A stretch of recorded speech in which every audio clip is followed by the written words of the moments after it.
Hello, good morning, good afternoon, or good evening, depending on whether you're watching us live or you're watching a recording. This is the second session of the third Global Stop Cyberbullying Telesummit. Tonight or this morning, depending, we'll be having a guest from Australia. But before we get into who our guest is and what we'll be talking with her about, let me welcome António João Silva, who's saying boa noite, good morning. And let me tell you that I'm speaking from Portugal, from a city called Gondomar, which is in the northern part of Portugal. And I invite you to let us know where are you watching us, where you are following us. For tonight's session, we'll be talking about building Australia's youth-driven movement against cyberbullying. And for that purpose, as usual, I have a friend with us tonight. It was supposed to be Sonia Seixas, but she had an emergency and she couldn't make it. So I invited Christiane Miranda. Hi, Christiane. How are you? Hi, Tito. I'm fine, and you? I'm doing great. And Christiane is from Barcelos, which is also in the northern part of Portugal, near a city called Braga. And she's a youth coach. And she was, when I challenged her, and she gladly accepted with a gun pointed to her head to be part of this session. Uh, she said, but I'm not a bullying or cyberbullying expert. And I told her, no need to. I want you to be on the session because you work with kids, you work with teens, and you work this topic with them as well. And you probably have questions on how to work this topic with the children and teens. So, welcome, Christian, and thank you for having accepted my challenge on such short notice. Thank you, Tito, for inviting me. It's a pleasure to be here. Thank you. Abílio Carvalho is also with us from Gaia. Gaia is a city on the other side of the river, and Abílio is a regular on our show, as António João Silva, also from Braga, is also a regular on our show. So tonight the topic is building Australia's youth-driven movement against cyberbullying, and nothing better to have an Australian to talk with us on this topic. And we welcome Lucy Thomas from Australia. Hi, Lucy. Hi everyone, it's wonderful to join you from over here. It's the morning time over here, so starting the day with a really positive thing, joining you all. Great. And starting the day very, very, very early, at least for European standards. 7:30 Yes. in the morning, that's really Yeah. early. It is bright and early, but it's a sunny day out here in Melbourne, so it's good to be up and about. Great. And thank you for having accepted our invitation, Lucy. Lucy Thomas has dedicated her life to challenging bullying, hate, and prejudice, and empowering school students to do the same. Lucy and her sister Rosie co-founded the social enterprise project Rockit when they were fresh out of high school and sick of seeing the impacts of bullying. 15 years on, Project Rocket has reached over 500,000 students and grown into Australia's youth-driven movement against cyberbullying. Lucy's work has been honored by UNICEF, the Global Family Online Safety Institute, and she has been awarded an Order of Australia Medal, OAM, for her service to youth. So, Lucy, welcome. Thank you for having accepted our invitation. And I would start by asking you,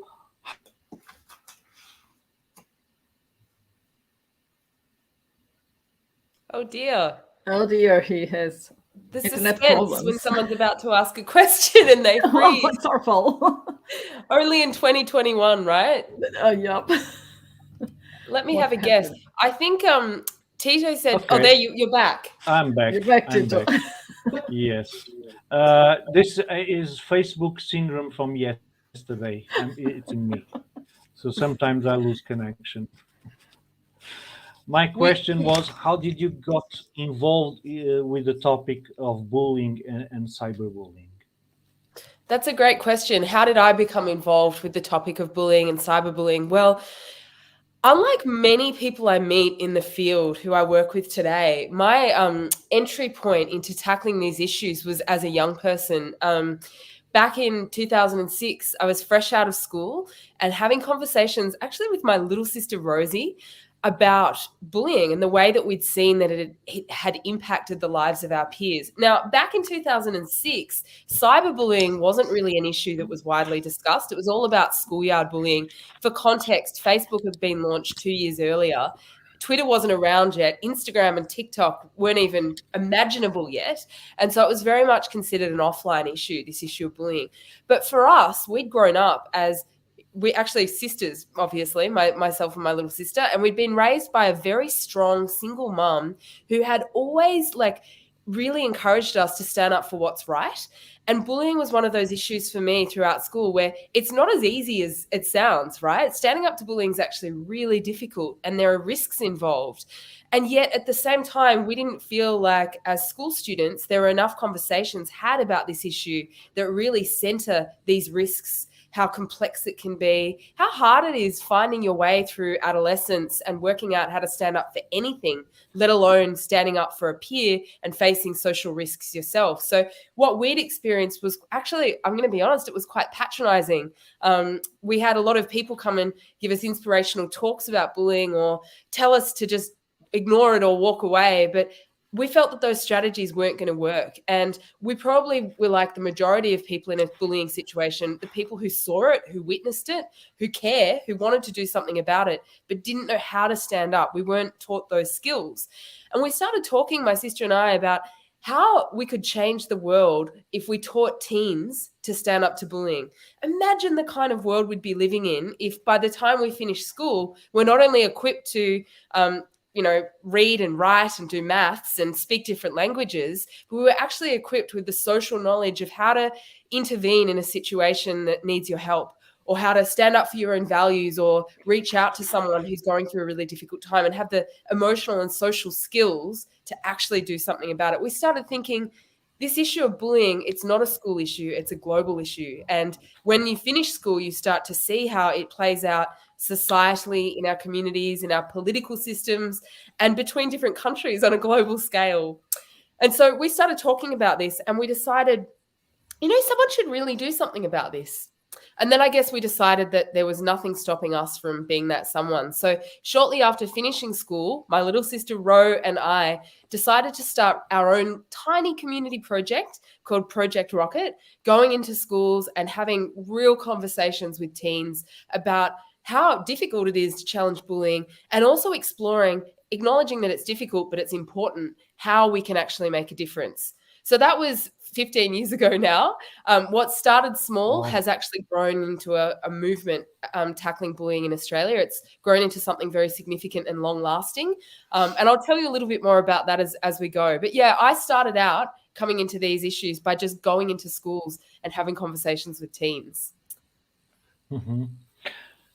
Christian, I don't know if you have any questions, but if you do, feel free to, go in and ask your questions.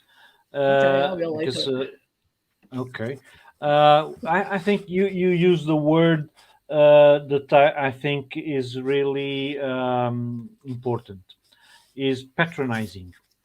And that's exactly how I feel. I was talking with Christiane, and she was asking me, but is this the sort of project that you would like to see in Portugal, and that you would like to lead in Portugal? And I said, well, I have gray hair. Well, hair I don't have much, but a gray beard. So I'm not really the person to do it, but I would love to instigate youth and teens and people in their early 20s to lead projects like this, because I feel that it's a problem that affects them the most, so they need to lead. And my role can be supportive, let us say, but it's important to have kids, teens, and youth leading this project. The problem is not many youth do the same reasoning that you and your sister did. How can we foster that conversation? How can we pinch them so that they move them into action? Well, first of all, Tito, I want to say that you and I have something in common because I'm missing some of my hair too. So don't let that hold you back. No, it doesn't.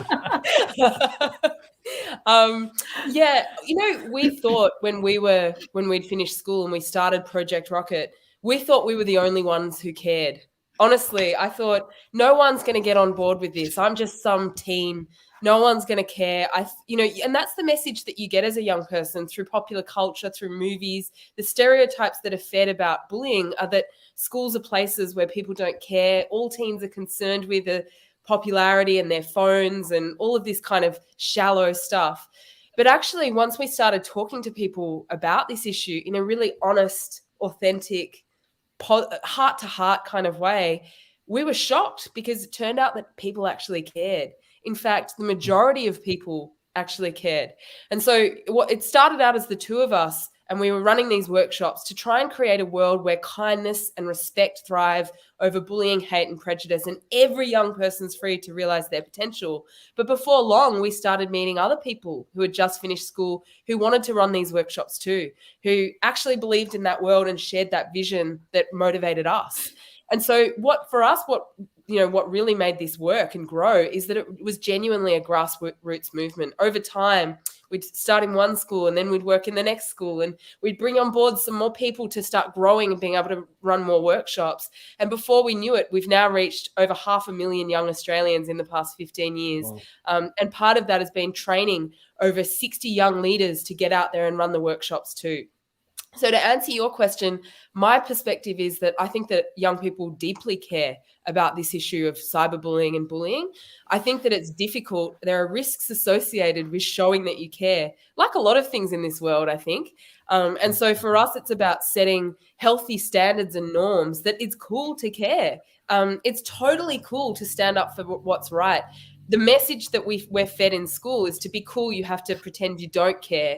To be cool is to not try.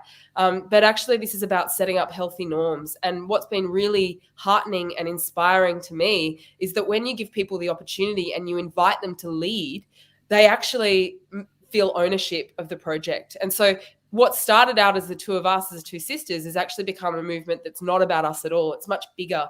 And it's a collective movement of caring about other people and kindness and compassion in the face of bullying, hate, and prejudice. Lucy, what kind of knowledge did you and your sister had at that time? You were young. You were what, 17? Yeah, we were really young, just finished school. So I was a couple of years into uni, and my sister, was probably 18 years old. So I'm going to be really honest, we had no qualifications. We had no education on, like, tertiary education on these topics. I was studying a Bachelor of Creative Arts. So our workshops are very creative and drama-based, but our knowledge to begin with was as from the experience of being young people. Now that's changed over the years. We've gone back to uni, and I've studied psych, and Rose studied criminology, and we've gone and studied business. But at the time, our central knowledge was lived experience. And that was really challenging, Christian, because we had to convince teachers that we were experts, which at the time, I still really think that we are. And, what our expert knowledge might not have been how to be a teacher, how to be a parent. The expert knowledge was the experience of young people. And so over time, what's actually changed is we have gained more expertise, but we've actually become more distant from being young people. And so now that's why we hire and work with people who are fresh out of school, in acknowledging that what they know is their expertise as well. So it's that, Tito, you referenced it before. It's that balance of bringing youth energy and youth perspectives and lived experience with the support and the maturity that we can bring as mentors and as guides and coaches to help keep them on track and help them make an impact. Absolutely. That's great. Nelson Santos follows us from Brazil, and he's saying, "Fantastic, Lucy. My congratulations. Thank you, Nelson, for being here with us." Nelson also does some bullying prevention work in Brazil. One of the things that I also would like to hear Again, Tito, you are out of net. Every time he wants to make you a question, I think the internet doesn't let him do that.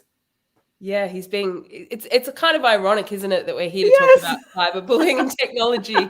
Always the way. It's almost a cool joke. I think technology is bullying him right now.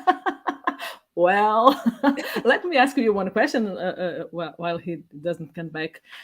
What kind of support from adult people did you have, you and your sisters, when you began?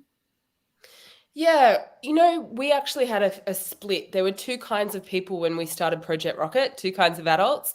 There were the adults that were supportive and understood and who had trust that we were the right people to be tackling these issues. And then there were people who were, I think, threatened or unsure or skeptical. Out here in Australia, there were people who just didn't think that young people were going to have anything valuable to say on these issues. I think things have changed dramatically since. Yes. And what's changed that has been the explosion of cyberbullying and the use of social media and technology. Back in 2006, we lived in a very different world where conceivably parents and older custodians of this world held all of the wisdom. Whereas now, when it comes to technology, I don't know about you, Christian, but it's changing every day. It's changing faster than we can keep up with. And there's a real acknowledgement that the real experts are teens.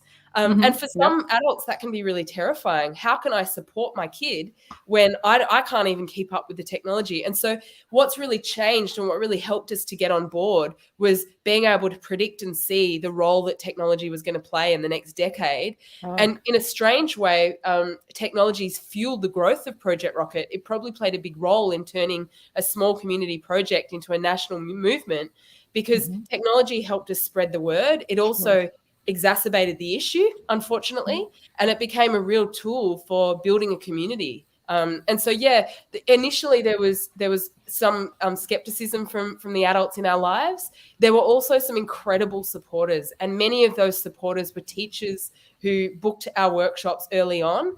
And one of the wonderful things I love about teachers is that they might be unsure to begin with, but when they like something, they talk about it. They spread the word. And so teachers played a really massive role in kind of being mentors to us as people trying to start a community impact project as well. Great. That's great. Tito, you're back. Yes, I'm back, and I see that you are still alive, Christian. You didn't get yes, an I'm still alive. Okay, I'm still here. Great. I'm still here. Good, and thank you. Now, the question that I was about to ask is one of the things that we see usually when we start trying to foster youth participation and leadership is youth usually go with the same speeches prepared by adults. So they don't give their insights into the issues, they don't give their perspectives into the issues. They are like parrots repeating what adults have instructed them to. And I would like to know, how have you turned that around? How have you make it so that the youth are really listened to instead of projecting ideas that were created by adults? Well, I think you're so right. I think there's a real tendency for people to give the right answer. And so it's very easy to go into a school setting and have conversations with teens where you know there are issues bubbling under the surface, but nobody's talking about it. Nobody's having the real conversation. And so for us, that's where we've actually taken a really creative approach to engaging young people. It's not about going into the school and jumping straight into the tough topics. We love to play. We love to use drama. We love to use group experiments and role plays and real life stories, because we find that by engaging teens creatively, we actually open up easier ways to have these conversations. For some teens, it can feel really intense to talk about an issue when it's actually happening in that room right now. And so we've got to find safe ways for them to open up. So for us, it might be sharing a story and talking about a hypothetical situation. We love to do activities that have heaps of energy. So sometimes we'll have people running around the room and performing on the stage and music and videos. And then all of a sudden, one of our facilitators will ask, can anyone see in this room how the activity we just did says a lot about how information spreads online? And then we want to hear the messages from teens. So usually we find that using a creative exercise as a jump off point gives students a vehicle to safely explore these issues, and also to come up with their own messages, so that we're not the ones telling them what to say. They're actually generating those ideas and those learnings from within the room. It's a lot of fun as well. People usually expect our most common piece of feedback from teens is this. I thought it was going to be a really boring cyberbullying presentation, but it was actually fun. That's the most common piece of feedback. You can't get any better than that, I think. One of the things that I was about to ask you is, and I was looking at the website where you mentioned that your approach is to show, not tell learning, and you give examples such as role plays, activities, experiments, and interactive discussions. Can you give us some detail on what sort of activities? You've given a hint there, but and experiences do you develop with the kids? Yeah, I can. I think that this is also a strategy that anyone can use for engaging young people on difficult topics. So I'd love to speak a little bit about that. And I think the starting point for me is that when I was growing up, and I'm sure there are people out there who relate, I probably hit about 15 years old, and that was the moment in which I felt like I knew everything. All of a sudden, when I was 15, I thought I had all the answers in the world and I didn't need to be taught. I didn't need to listen. All of a sudden, I had attitude. Now, a few years later, I realized that I, in fact, have a lot to learn and was wrong. But something about that age group, something about coming into your own, coming of age, makes you feel like you aren't willing to sit there and listen and be treated like a little kid anymore. And so we had to find a way to engage teens where we're not talking at them. We're not telling them how to behave. Yep. We're not telling them what strategies to use or how to be safe online. We're not lecturing them. We're not judging them. And so we had to find ways for them to come up with their own messages, for them to be the expert, for them to be the teacher, for us to be able to walk into their school and say, we're here to talk about cyberbullying, but we're not here to lecture you. We're here to learn from you. And so show, not tell approach has been really integral to that. And what it means is we come up with our learning message to start off with. So the learning message might be, for example, every person who sees bullying has a role to play in doing something about it online. Even by doing nothing, you're doing something, if that makes sense. But rather than just saying that, rather than standing there and saying, every time you see bullying online, you have to do something about it, we try and create an exercise so that they can see that. We show that rather than telling it. It might be a real life story. It could be getting everyone to close their eyes and we do a visualization. We walk them through a scenario.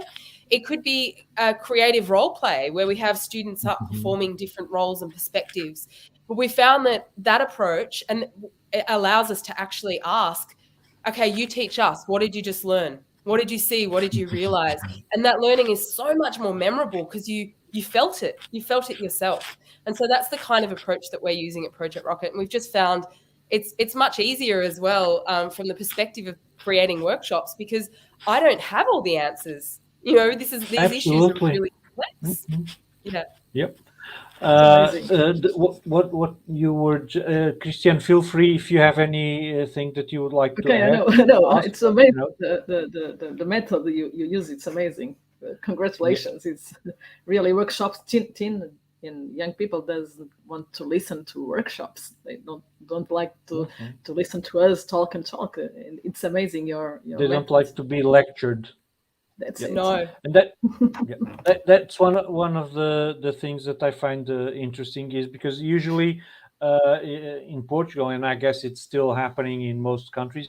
Okay, in Portugal, we're already starting to have some projects that in which children work on the topic, but they don't really lead the actions in the school on this topic, and I think that's the important part because if you do an awareness session here, an awareness session there, it's not effective. It won't change much. It has to be something that is systematic and a whole school approach that also not only involves children but also the parents, the teachers, and other staff at school. And usually the projects here in Portugal are led by adults and with usually adult centered vision and advice like don't speak to strangers, but that's what the internet is made for, is for people to speak with other people, get to know new people. So talking to strangers is something that it's natural to the internet, and kids understand that. So an advice like don't talk to strangers does not resonate with them at all, because the to to put the parents at ease, they'll say, "Oh no, I won't," and they will, you know. So same thing like don't do sexting because it's dangerous, and it's a way, you know, that has been ingrained into discover their sexuality and so forth. So we have to listen to kids and teens and put them to think about these topics, to come up with messages that are effective to them. And that's what I loved about your approach, and that's why I wanted to invite you to be here with us. I'm going to ask you a question next, but before, let me bring this comment from Fernando Ferreira. Says, good night. Schools need these projects. Best regards from Portugal, Oliveira das Meias, which is southern from where we are, but it's still in the north part of Portugal. And he's from a school group called Soares Basto. The question, I didn't hear what Christian asked you, but I would like to ask you what role do the major social media platforms have to play in stopping cyberbullying? Because I've seen that you are supported, your project is supported by Facebook and other organizations, and I would like to hear your views on that. Yeah, so I think that social media platforms have a huge role to play when it comes to tackling cyberbullying and creating the tools for their users to keep themselves safe. Sometimes I do worry that the conversations we have are blaming of social media platforms. And I don't worry about that because I care about the feelings of social media platforms. I worry about that because it takes away our own agency as users. I sometimes worry that by our big public conversations focusing on the responsibility and the culpability of corporate companies, that we're taking away the opportunity that every person has, every user has, to actually make a difference in the world around them. So my perspective is that social media platforms need to keep doing the work, and they need to do a lot more work. One of the patterns I've noticed is that every time there's a new social media company that pops up, safety seems to be not their first consideration, because they're companies, they're businesses. So it's usually only after things start going wrong on their platforms that they start to consider, how can we embed safety into our platform? How can we embed tools to make sure that users have the opportunity to shut down cyberbullying. But usually that's an afterthought. And I think that's a real problem. I think that we need to shift that so that, actually companies are embedding safety before they design products, before they design new offerings and tools and platforms that they bring to market. And so, yeah, as you mentioned, we do work really closely with the social media platforms. They'd be some of our core partners. But that said, I still have a critical opinion on how they can be engaging and doing better. And I think that hearing from young people is one way that's really important. So to give you an example about how we're playing a role in that at Project Rockit, one of our major partners is Facebook and Instagram, and we work with them on a particular project. It's called Project Rockit Digital Ambassadors.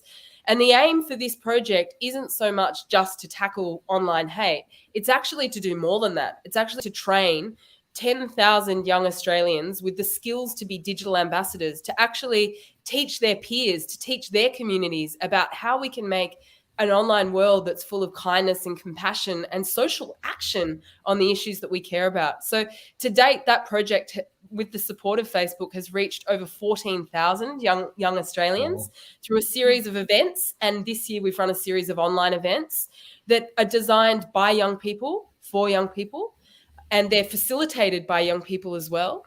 So the whole purpose being is that these aren't lectures. These aren't conversations from Facebook telling people how to behave on their platform. The most important thing, in my view, that social media platforms can do is is engage users, is support projects that are led by young people to actually make sure that the learning happens where it needs to. At the end of the day, we can have all the best policies in place. We can have parental control tools, and we can have, every kind of piece of education in schools. But if young people don't believe in it, if they're not in charge, if they're not leading it, then we're not going to see the kind of change that we're all striving for. And so I think that's where we need to really step up, and where the social media platforms need to continue their efforts is projects that support young people and actually elevate their voices into the global conversation. And the social media platforms have the financial power to finance those types of projects. So it's basically putting the money where they usually put only their mouth. So it's not only to speak about it, they have to act, and it's good to see that they are supporting projects like Project Rockit initiatives. Australia is really active as far as cyberbullying prevention is concerned. You have a e-safety commissioner that is really, really active in that arena. Are there any relations between Project Rockit and other similar projects? For instance, last year we had Donna Cross as a guest in our event. And do you have relations with other projects such as those run by Donna Cross, also by the Safety Commission? Yes, you're right. There's a very vibrant community of organizations and activists tackling online hate out here in Australia. And the e-safety commissioner, her name's Julian Mingrant. She's actually been a mentor of mine since many years ago, before she was the e-safety commissioner. So before she stepped into this role as Australia's e-safety commissioner, basically someone leading a public office supporting the intervention against issues like cyberbullying. She worked as head of public policy in Australia at Twitter. So she's come from that perspective of understanding what it's like to work at a social media platform. And she's been a real mentor to me personally, as well as my little sister. She's an incredibly strong woman, and she's had a really varied and challenging and diverse career working in the technology industry. And so, yeah, there's a lot of teamwork and collegiality. There are actually a lot of projects I've noticed that are led by women, which is quite interesting, given that women encounter so much more online hate than some other groups. But yeah, there are lots of projects out there. In the youth space, there's also a really vibrant ecosystem of projects similar to Project Rockit, supporting young people's mental health and tackling racism and tackling different forms of prejudice, supporting our LGBTQI community. And so we all work really closely. It feels like a big family. As you know, Australians love a barbecue, and sometimes it just feels like that kind of big family community that we might have. So there's a lot of collegiality about the way we approach it. Good. Christian, I don't know if you have any question that you want to ask, make a comment. I'll Yes, also ask our audience if they have any questions for Lucy, just put them in the comments and we'll bring them into the screen. So go ahead, Christian.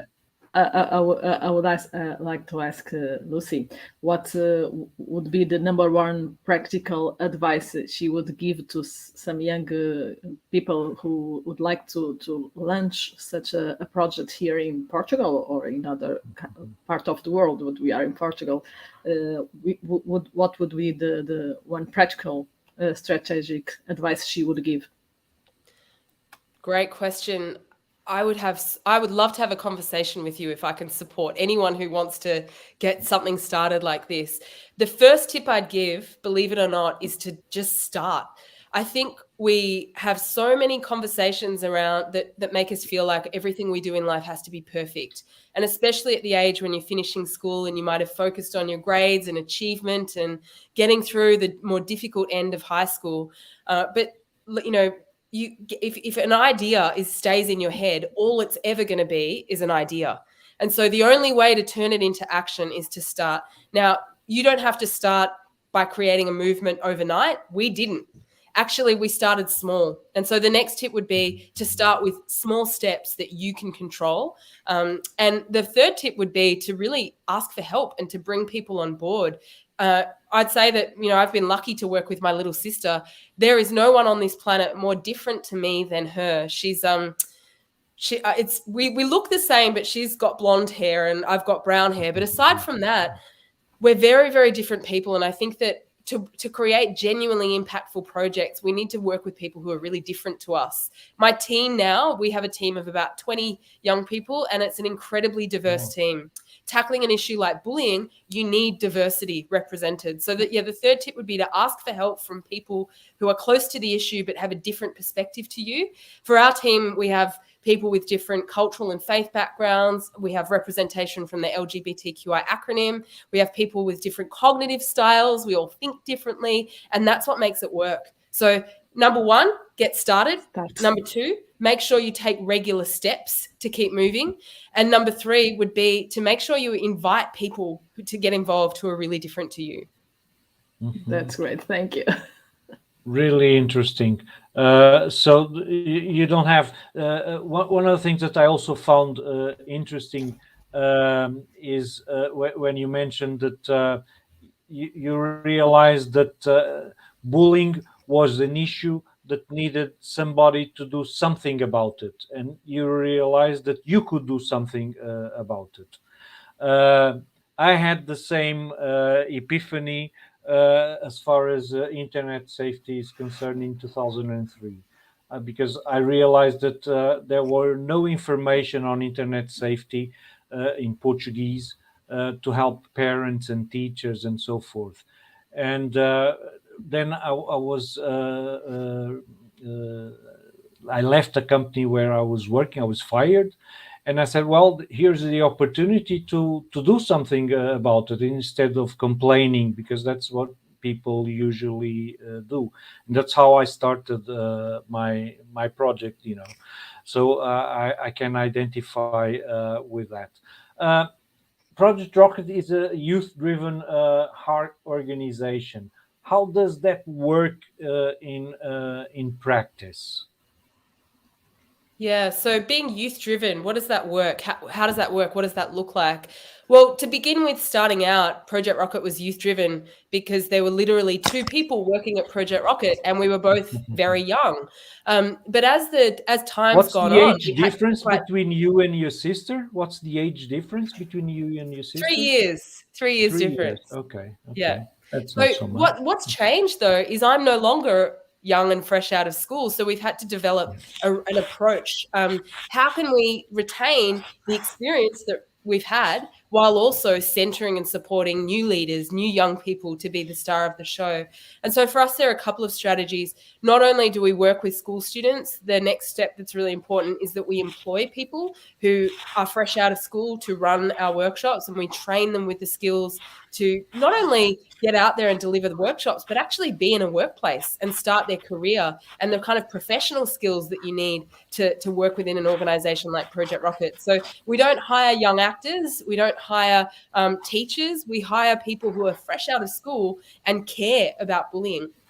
And we equip them with a really solid training program so that with the skills around public speaking and facilitation, but also a literacy around cyber safety, cyberbullying, inclusion, accessibility, all of the kind of tools that you need to run these workshops really well. So that would be the second level, is that our staff are digital natives. They walk and live it. They understand what's happening in schools, so that when they stand there with a microphone and hold the conversation, they're seen as peers.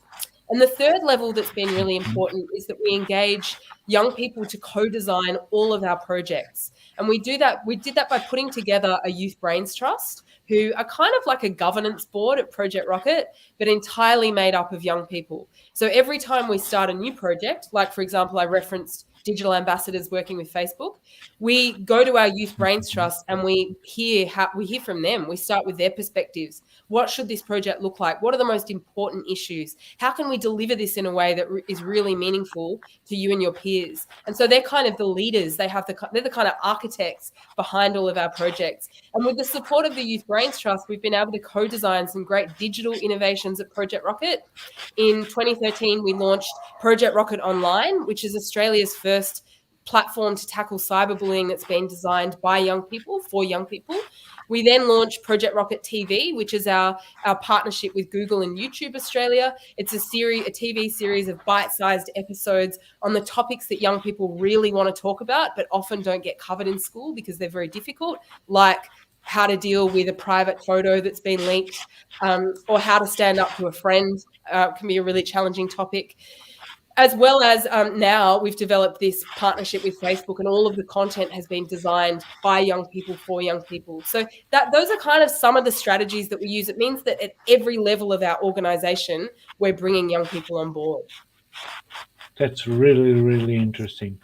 And I guess volunteering plays a big part in your organization. You know, most of the youth will be probably volunteers. Actually, most of the young people, all of the people that run the workshops, they're all paid. That was something that was really important to us, is that we building careers for them. We wanted this to be seen as an actual professional opportunity. So they receive a lot of training, and they're also paid for their time, which was really important to us as young people starting out. That's really amazing.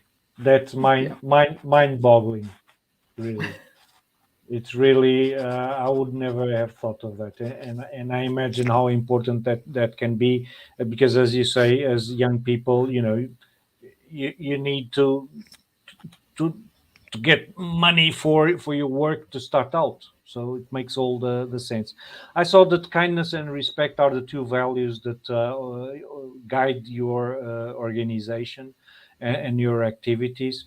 I wonder also, I was looking at the website, and it mentions that your approach is a strength-based focus. And I would like to know whether you also have an emotional learning skills approach to prevent bullying and cyberbullying, because you mentioned to raise student self-awareness, and that's an emotional learning process for sure. Yes. So I think that it's really important that when we talk about cyberbullying, we're not just focused on actual experiences of cyberbullying and how to respond when cyberbullying happens. I think it's really important that we look at taking a preventative approach. And in order to do that, in order to address these problems before they happen, we need to be having conversations about, well, leadership. How can we exercise leadership in the spaces that we move around in, offline and online?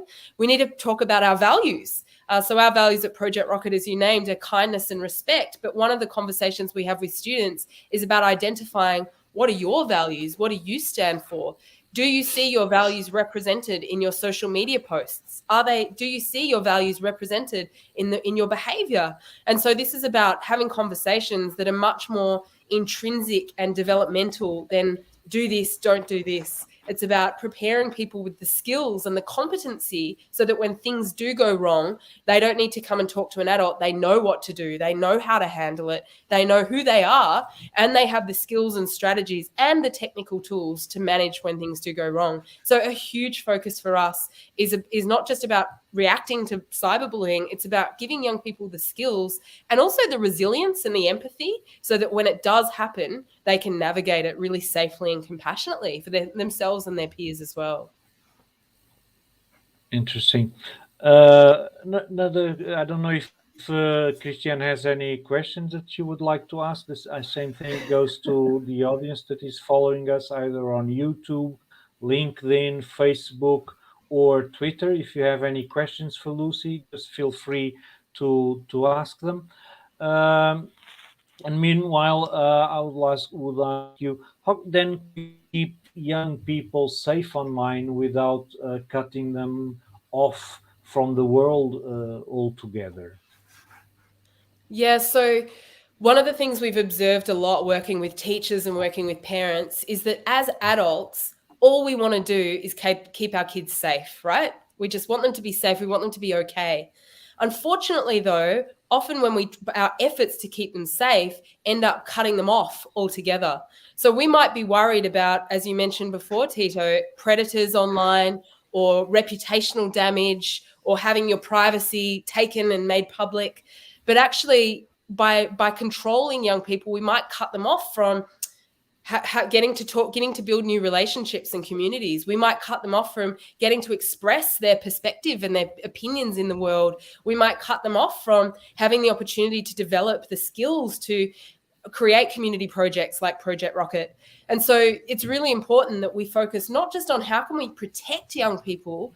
The more time you spend online, the more likely you are to be exposed to all of the good and all of the bad of technology. How can we give you the skills is the better question. How can we give you the skills to navigate your own experience, to deal with the harms? How can we give you the skills to be safe rather than us protecting you and keeping you safe? How can we give you the skills the critical thinking skills to know when something's fake and when something's real so that we don't have to make that decision for you? How can we give you the competency to reach out for help and to know how to ask when you're not coping, to be able to recognize that something's bigger than you can handle rather than smothering you with support when you actually don't need it? These are some of the questions that I think that are really difficult. And I think that's where this generation, more than any other generation before, needs to develop those internal kind of competencies so that they can navigate these really difficult situations. Otherwise, as adults in their lives, we risk cutting them off, protecting them, smothering them, keeping them so wrapped in cotton wool that they don't end up experiencing all of the beautiful things about our digital world. Absolutely, and I think that's an approach that is interesting because it's not about only overprotecting it's what usually happens and keeping children in a bubble, but to educate so that they become autonomous, that they make their own decisions. Sometimes they will make bad decisions, as we as adults also sometimes make bad decisions, but that's life. So that's a really interesting reflection. One of the questions that I had is being asked by Abílio Carvalho. He says, we already missed Tito's hiccups. They usually happen, and they happen today. But these projects about cyberbullying in other countries are interesting, and see how these experiences can be transported or translated to other countries. And I would add to other languages, to other cultures.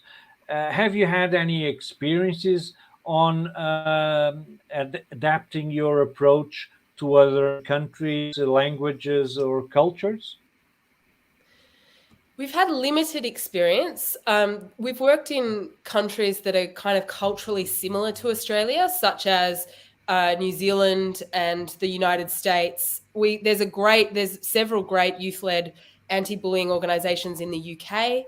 One of the challenges is that and I think this is where it can be really difficult to translate, is we can translate language, we can translate activities, but our cultures can be so different when it comes to issues of bullying. And we notice in different parts of the world that power relationships look really different. Bullying can be so nuanced and so culturally specific and contextual that I think that it's really important that we can take the tools and we can take the principles, but that we have local people delivering those projects and leading those projects with the knowledge of what does racism look like in my community, or what are the intergenerational attitudes? What are some collective attributes of this generation in Portugal of young people? They might be completely different to the kind of contexts and settings that young people find themselves in Australia.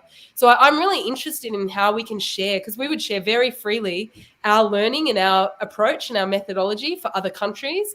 But at this point, it's something that we haven't seen very widely. I don't think if you took a Project Rocket workshop and put it in Portugal, we might have a lot of teething problems. But if we took the methodology and trained young people to run workshops, I think we could be onto something. And that, I think, is the thing. It's not translating a workshop, but using the same methodology so that Portuguese youth can come up with their own solutions to their own problems. That's what I understood from what you said, right? Yeah, absolutely. Yep. That's what. Okay, Christiane, if you have any questions, and the same goes for the audience, feel free. It's not about methodology or the project, but it's one question more personal, maybe to Lucy. Is that, can you share with us one situation that has impacted you most on along these 15 years working with this project? I can share one that comes to mind. There have been many situations. One of the most impactful ones is actually having people now apply for jobs at Project Rocket because they had a Project Rocket workshop. That's quite incredible. But the one that really comes to mind is I had a student reach out maybe 5 years ago to share a reflection on how she'd seen my growth. She'd been following me on Instagram for a long time, and she'd seen that my understanding of the issue of bullying had really grown. And the context for that is that when I started Project Rocket, as I explained before, I was really motivated by wanting to empower teens to stand up to bullying. A lot of people ask, were you really badly bullied in school yourself? And actually the answer to that is no. Like most people, I've experienced bullying to some extent, but that wasn't the key motivator. However, years after starting Project Rocket, it's probably no surprise to people in this call, but when you dedicate your life to tackling bullying, there are going to be people out there who are motivated to actually tear that down, to bully you. And so as the front-facing person of this organization, as a young woman, as a young LGBTQI person tackling bullying, I experienced a lot of bullying running Project Rocket. And actually this one student reached out, and she'd had a Project Rocket workshop a few years before, but I was going through a really difficult time. And I wasn't sharing this publicly, but it was probably obvious that I could see, I was experiencing it. You could see it playing out online. And this student, she wrote on Instagram to me, and she said, I just wanted to let you know, this might sound strange coming from a 15-year-old, but I'm really proud of you because I've seen how much you've grown doing this work. I can see how much you've learnt and how much you're having to be tested, how much you're having to put it into practice. And so for what it's worth, this is just a random message from a 15-year-old saying, I'm proud of you. And I think that was probably the most touching thing because I hadn't realized, but she was right. You know, you don't start an anti-bullying organization because later you're going to be bullied and then you'll need it. But actually that movement became exactly what I needed in the most difficult times in my life. And she was there to witness that. And so, yeah, I think that's probably the most moving experience, how the actions we put out there into the world, our contributions can end up helping us and saving us when we need it the most in really mysterious ways as well. Yeah, I agree with that totally. Thank you for sharing. My pleasure. Yeah. I missed, because I was offline for some moments, the question that Christiane asked while I was offline. You can see it later. Okay. No, I was just afraid I that asked her. I asked her. I might repeat it. No, don't worry. I asked her about the sport she and her sisters had when they began sport from adult people. Okay, that Okay. was my question. Okay. Then my question would be, what have you learned from your experiences in working with hundreds or thousands of young people to tackle cyberbullying? Uh, what are the most effective approaches to the issue? Right. What have you So learned? I can honestly say I've been running Project Rocket for 15 years. For 12 of those years, I was a Project Rocket presenter. I'd go out into schools and run the workshops. And 12 years also happens to be the amount of time in Australia that you attend school as a young person. And I can say that in the 12 years that I was a Project Rocket presenter, I learned more than I ever learned as a school student. Those 12 years, I have learned so much, so much. And I think what I've really learned is a lot about what it means to be human, actually. That when I started out, I was actually scared. I wasn't much older than the people who I was running workshops with. And I used to worry that something would go wrong. I used to be scared that I would accidentally say the wrong thing or accidentally swear or spit or when I was talking, or I'd have my fly undone, that I'd do something really embarrassing. And over the years, I've actually done all of those things. All of those things have happened.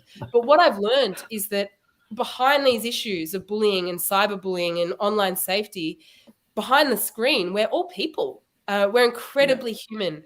And so I've learned so much from this generation that's emerging who, because of technology, they're so literate. They have such a good understanding of diversity and global worldviews. They are more open-minded than my generation or generations before. And so I'm learning so much about what we're capable of. People think that talking about cyberbullying every day would be really negative, but actually it's the opposite. The majority of what we see in the teams we work with is heroic, that they show up every day despite having been cyberbullied, that they have the courage to speak out and be who they are, even if they've been torn down for who they are. And to me, that's just incredibly inspiring. I think I've learned so much about what we're capable of as human beings, even in the face of great cruelty and cyberbullying. And so, yeah, that's really inspiring to me. Great. We're approaching the hour, and I would like to take a few minutes to announce our guest for tomorrow. But before, I would like to ask you to think about a tip or a recommendation that you can leave to our audience. Our audience usually is made out of parents and teachers and people who work with children at risk. But before, give it a thought, and I'll come back to you in a minute, because tomorrow we're going to have a guest from Argentina. She is Maria Ziesman, and she'll be talking with us about cyberbullying, obviously, when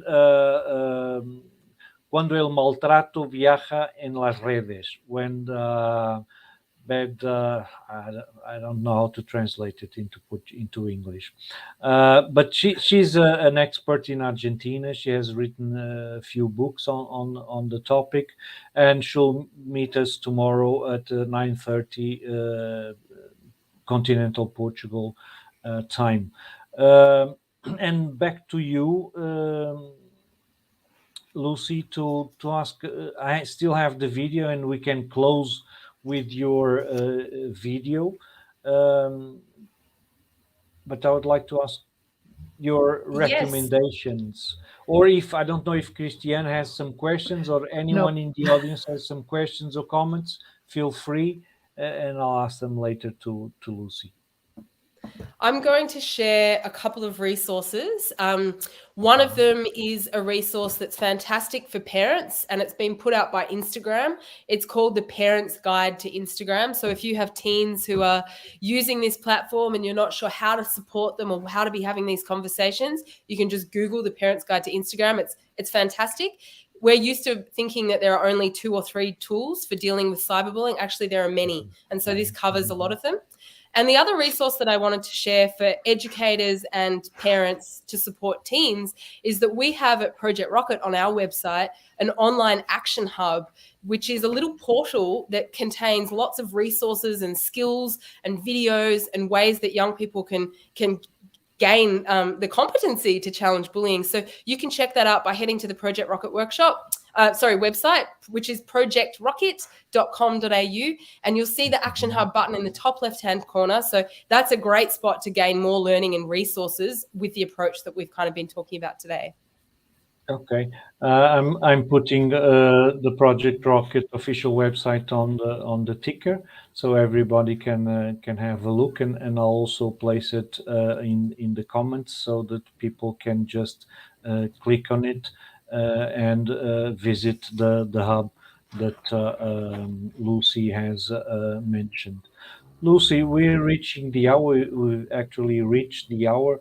I would like to thank you very much for your time and for having accepted our invitation, and send you my apologies for making you wake up so early, because 7:13, it's really early. And it was a pleasure to be here with you and to learn your insights and to know more about Project Rockit. I also hope that we can work together somehow in the future, because that's something that I'm really interested in, is fostering youth participation and youth leadership on this topic. And I think that we have a ton to learn from your experience. Christian, I don't know if you have any final thoughts to leave with us. Well, thank you, Lucy. I loved to learn more about your project, and I will study more, and who knows, maybe I will reach you later to learn more. Thank you very much. Please stay in touch. It's been wonderful to talk this morning. Yeah, okay, thank you, Lucy. We'll end with your video, and have a great day. Thank you.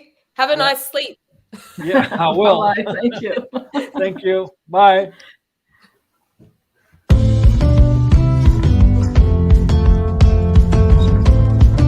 We're Rosie and Lucy, the sisters who started Project Rockit fresh out of high school. Project Rockit is built on a simple dream of a world where kindness and respect thrive over bullying, hate and prejudice, and all young people are free to realise their potential. So since starting small, Project Rockit has now positively impacted hundreds of thousands of young Aussies all over the country. So how does it work?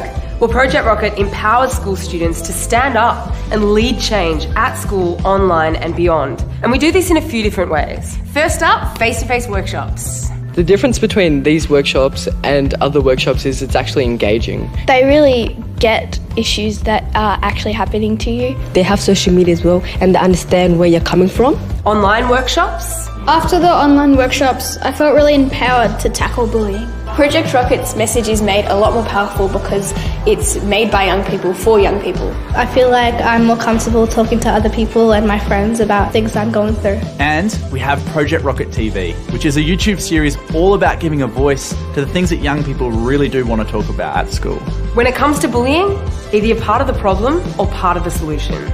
So join Project Rockit in getting behind young Aussies to create the future that every person deserves.